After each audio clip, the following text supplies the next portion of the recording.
நீதிமன்றங்களுக்கு நன்றி, எனது வழக்கறிஞர்களுக்கு நன்றி. தமிழக வரலாற்றிலேயே இதுவரை இல்லாத அளவுக்கு 2 முறை குண்டர் சட்டத்தில் என்னை பவள விழா கொண்டாடும் ஒரு கட்சி அடைத்திருக்கிறது என்பது உள்ளபடியே வெட்கக்கேடு. நான் நடத்தி வந்த சவுக்கு மீடியா 8 மாத காலத்துக்குள் திராவிட மாடல் அரசின் உண்மை முகத்தை தோலுரித்து காட்டியதன் காரணமாகவே என் மீது பொய்யாக கஞ்சா வழக்கு போடப்பட்டது. அவதூறாக காவல்துறையினரை பற்றி பேசியதாக 17 வழக்குகள் பதிவு செய்யப்பட்டன. தமிழகம் முழுக்க நான் போலீஸ் வாகனத்தில் அலைக்கழிக்கப்பட்டேன். கோவை சிறையிலேயே எனது வலதுகரம் உடைத்து 3 இடங்களில் எலும்பு முறிவு ஏற்பட்டது. ஒவ்வொரு முறை காவல்துறை என்னை கஸ்டடி எடுக்கும்போதும் வெளியே வந்த பிறகு திராவிட முன்னேற்ற கழக அரசை எதிர்த்து எதுவும் பேசக்கூடாது, திமுக அரசுக்கு ஆதரவாக பேச வேண்டும் என்பதை நிபந்தனையாக கூறினார்கள்.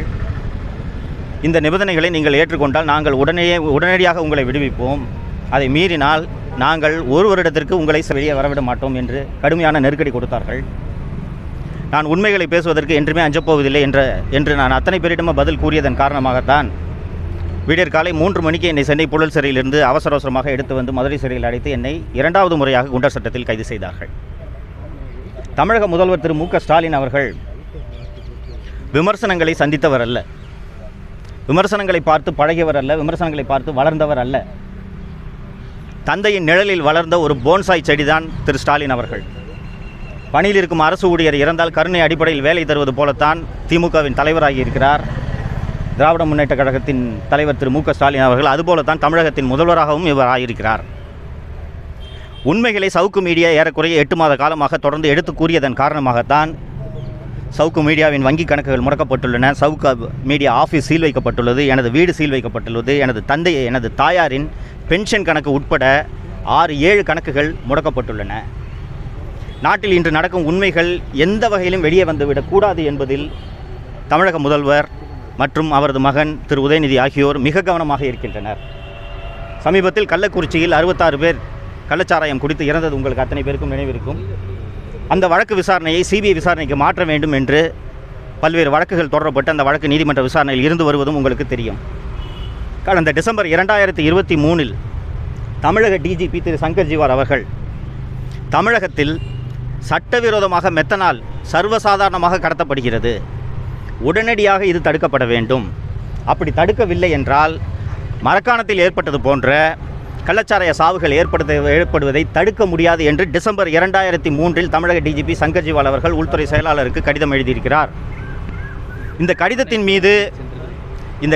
மீது தமிழக முதல்வர் உள்துறைக்கு பொறுப்பாக தமிழக முதல்வர் அவர்கள் நடவடிக்கை எடுத்திருந்தார் என்றால் 66 உயிர்கள் பலியாக இருக்காது.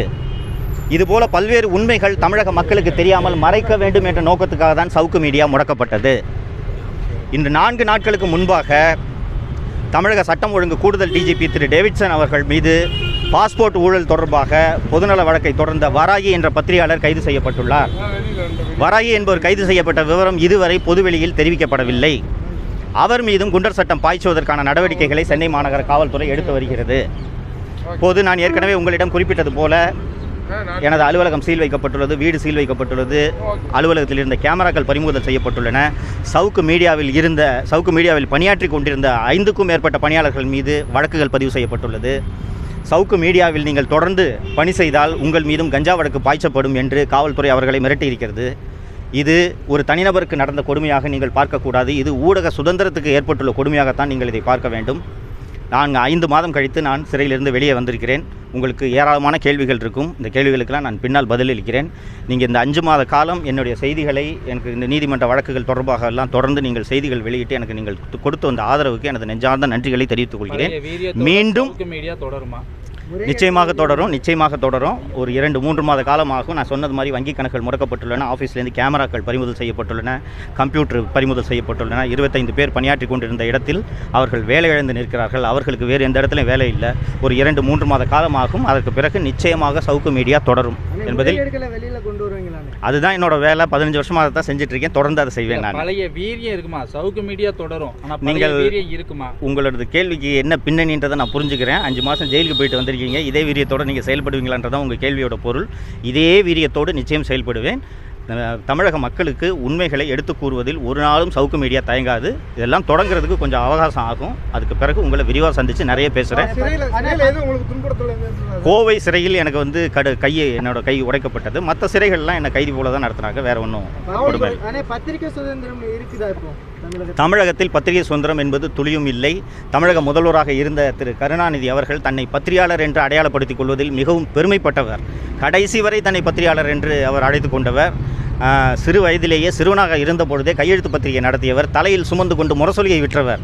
கலைஞரின் மகன் என்று பெருமையாக சொல்லிக் கொள்ளக்கூடிய தமிழக முதல்வர் திரு ஸ்டாலின் அவர்கள் பத்திரிகை சுதந்திரத்தை குரல் வலையை நெரிப்பதில் முன்னணியில் இருக்கிறார். தமிழகத்தில் இன்று சுதந்திரமாக பத்திரிகைகள் செயல்பட முடியாத ஒரு அவலச்சூழல் நிலவுகிறது. இதை மாற்றுவதற்கான நாள் வெகு விரைவில் வரும். தமிழக மக்கள் தமிழகத்தை பிடித்துள்ள இந்த திராவிட மாடல் ஆட்சி என்ற சாபக்கேடு எப்போது முடியும் என்று காத்து கொண்டிருக்கிறார்கள். அதற்கான நாள் விரைவில் வரும். நன்றி நன்றி நன்றி நன்றி நன்றி நன்றி நன்றி. Thank you thank you thank you thank you thank you. பின்னாடி பேசுகிறேன்.